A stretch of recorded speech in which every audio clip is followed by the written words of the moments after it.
Okay.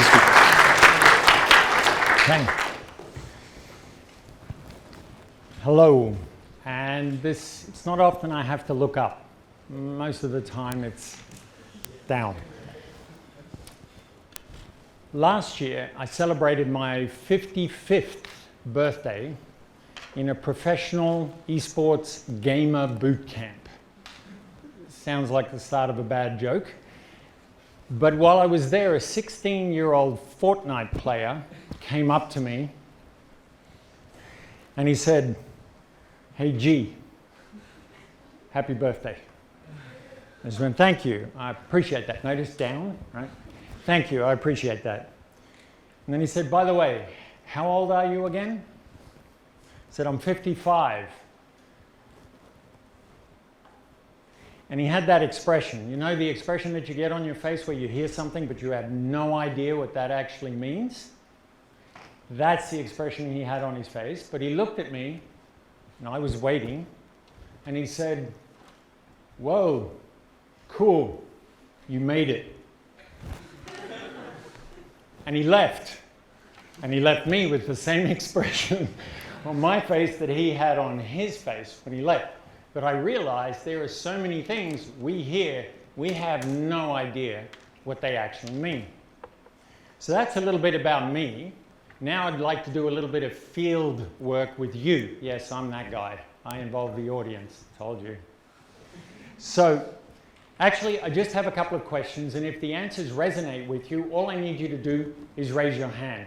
There's no right or wrong answer, but we will test that. Could you please just raise your hand, a hand? See, it's easier than technology. Okay, great. Before we do that, I want you to project about 15 years into your future. 15 years into your future self, your future life. And I imagine that there are things there that you expect to see or expect to be there when you get to your future self. So question number one. Based on your own definition of successful, who wants to have a successful life 15 years from now? Okay. Who believes that having that successful life is going to mean choices and changes and significant growth to yourself? Fair enough. Who believes that these choices and changes are potentially going to be uncomfortable, maybe even very uncomfortable? Okay. Last one. Who believes that in order to grow and go through those choices and changes to your future self, you're going to focus on balance? Interesting, right? So you can see here that I'm talking about to unleash your potential, forget about balance. Now, here's what I think. My contention is that balance is not our normal constant state of being, so there is no point on focusing on it. Don't get me wrong, we hear a lot about it.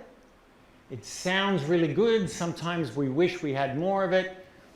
Sometimes we instinctively lean towards it because we want to feel safe and secure. But if you want to grow towards your future self purposefully and strongly, you're going to have to let go of the desire for balance. In fact, it's more of a transient state. Wait a minute, like a drive-through that you use every now and again.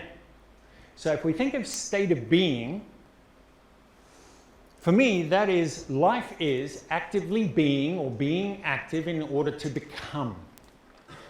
That means if you want to grow, growth is becoming, and it comes with growing pains.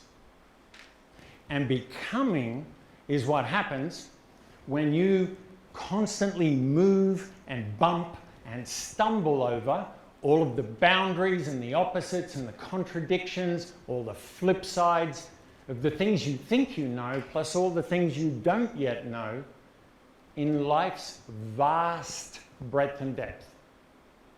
In fact, all that constant stumbling and bumping is the way that you're going to figure out where you are now as who you are now in relation to where you want to be and who you want to be. It's kind of like understanding the words, though, that John Maxwell uses when he says, a lot of people don't lead their lives, they just accept them.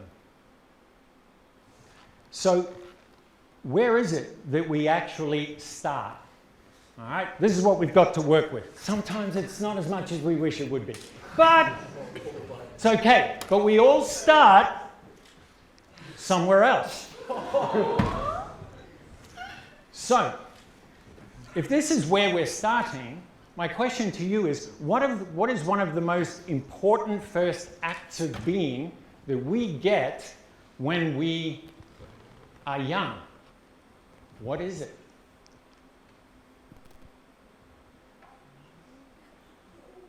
What is the act of becoming that we get here?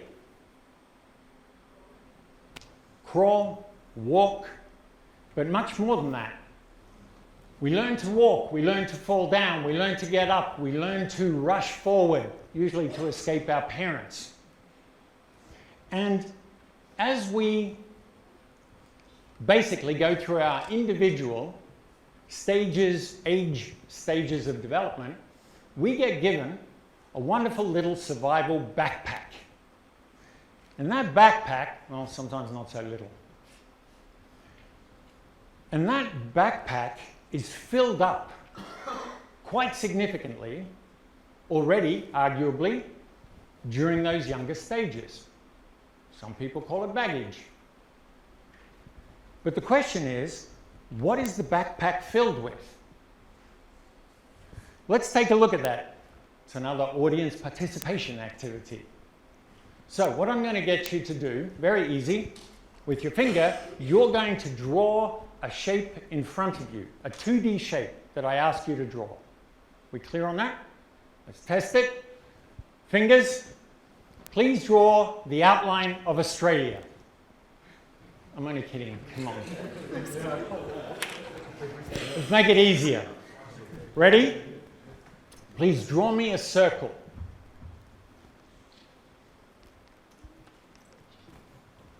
Wait a minute, I didn't see it. Circles. Perfect. Please draw me a triangle.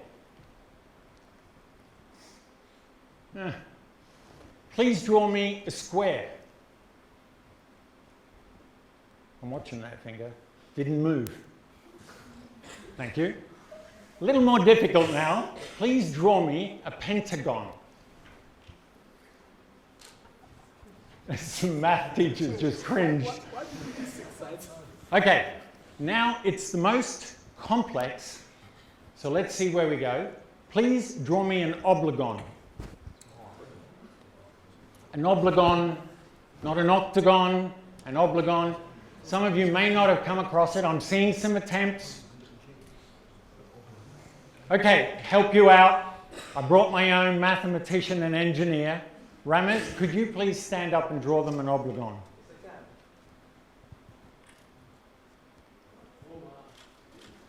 See, that's why most of you didn't get to know it, but in case you didn't see what Ramesh did, that's an oblogon. Please draw it for me. Do your best. Okay, bottom line is, it doesn't exist. Neither as a word, nor as a shape. I made it up.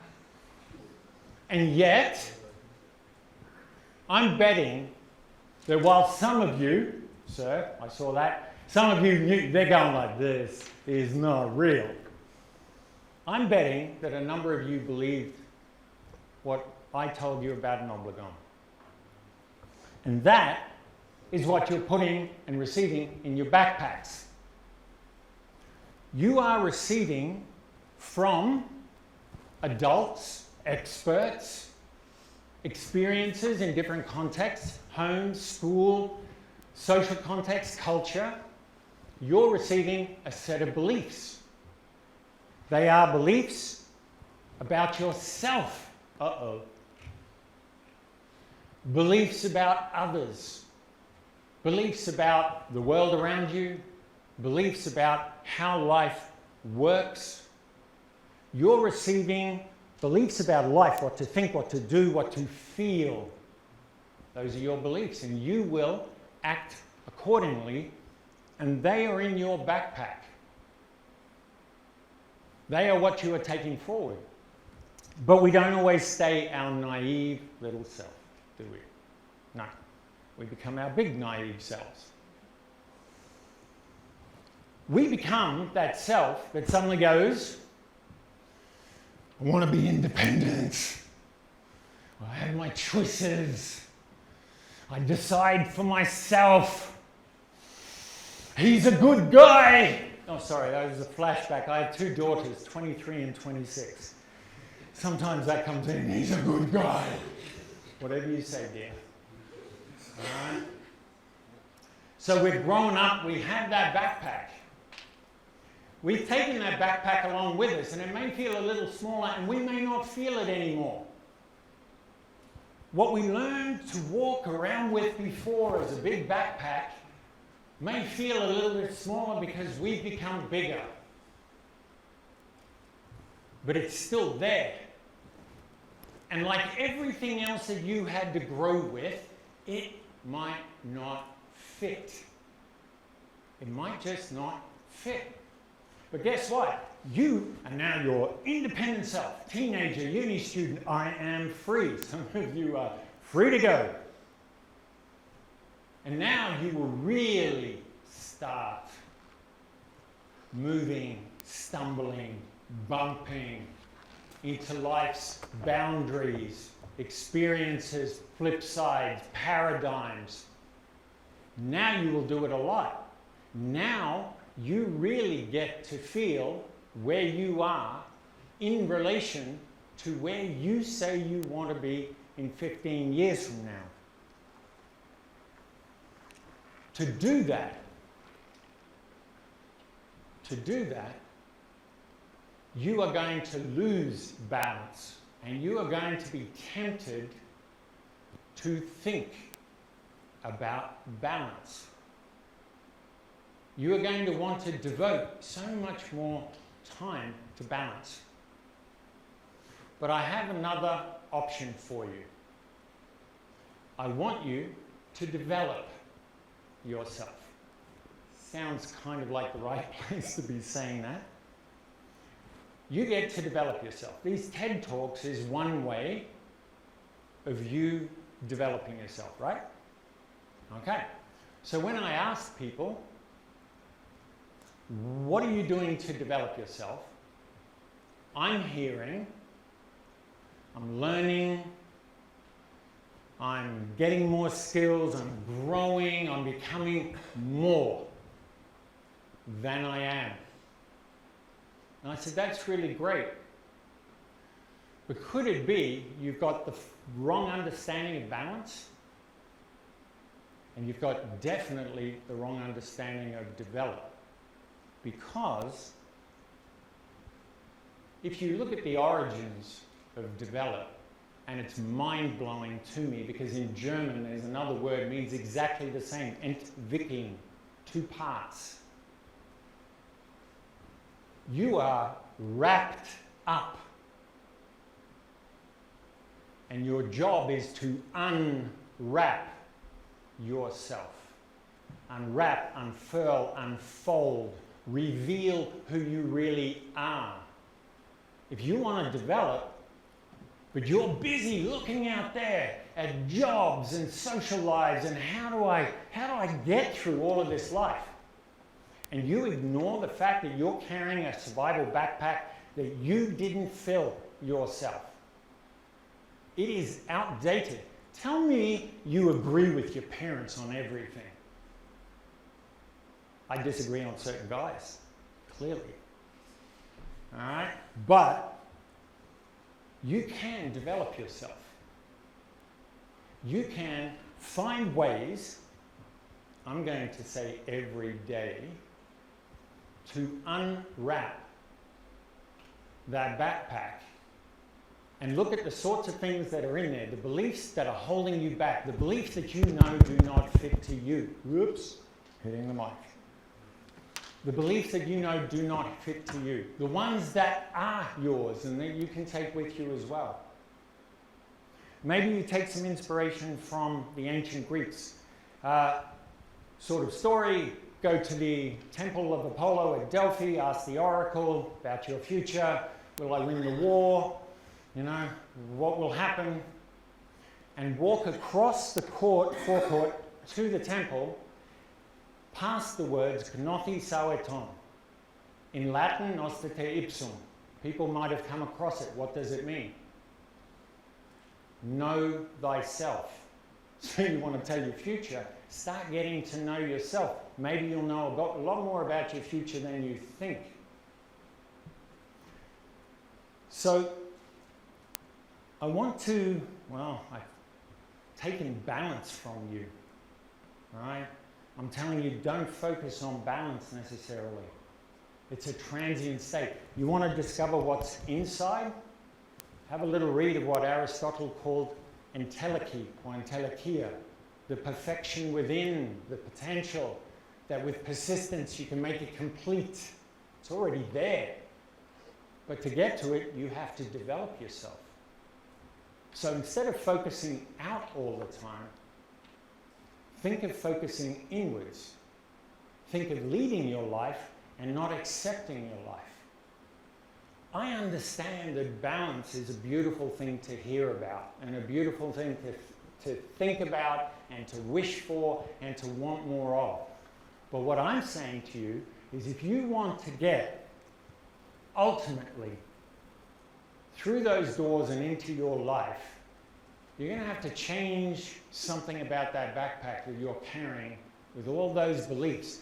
They were given to you in good faith, hopefully. Given to you in good faith, but now you're old enough to figure it out for yourself because you have an idea of where to go and where to be and who you want to be. And to do that, quite simply, to unleash what's inside of you, I'm just basically saying, forget balance, get on with your development, and become the future self you are imagining. And you want to know why? Because, I don't know if it hits you, but I read in the book by Bronnie Ware, 2012, top five regrets of the dying. Ugh. Number one regret. Living a life that you did not choose for yourself, but living a life that others expected of you. I paraphrased it, but that's the essence. Huh? So, before I go, draw me an obligon. Come on, draw me an obligon. I love it. They're drawing something that doesn't exist. All right, thank you very much.